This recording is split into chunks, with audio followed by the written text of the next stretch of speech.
What is up guys, bonjour, this is Julien, the Frenchman who makes French pronunciation videos here on YouTube, and we are looking at how to pronounce with the typical French pronunciation the name of the chairman and CEO of the famous LVMH luxury group, the Louis Vuitton Moet Hennessy French luxury group that owns some of the most prestigious luxury brands from all around the world, including of course Louis Vuitton, but also Givenchy, Kenzo, if we're talking about fashion brands, Céline or Christian Dior, Emilio Pucci, but also many brands in cosmetics and design such as Guerlain, Makeup Forever, Christian Dior's perfumes, and watchmakers such as Bvlgari, Hublot or Heuer, many brands in the wine and spirits world. They're hard to list them all: Moet Chandon, Veuve Clicquot, Krug Champagne, Mercier, Ruinart, and of course Hennessy in Cognac. Bernard Arnault is not only the richest person in France, but also in Europe, and the second richest person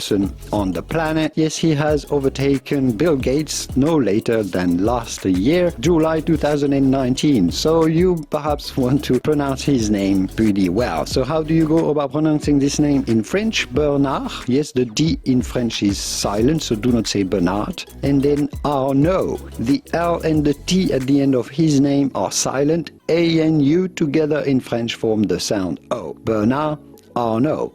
Bernard Arnault with a typical French pronunciation, Bernard Arnault. Bernard Arnault. If you want to learn more about how to pronounce all of the luxury brand names from all around the world, including most of the Louis Vuitton Moet Hennessy ones, here are videos that you may want to watch next. I'll leave you to it, and I will see you soon in the wonderful world of French pronunciation. Au revoir.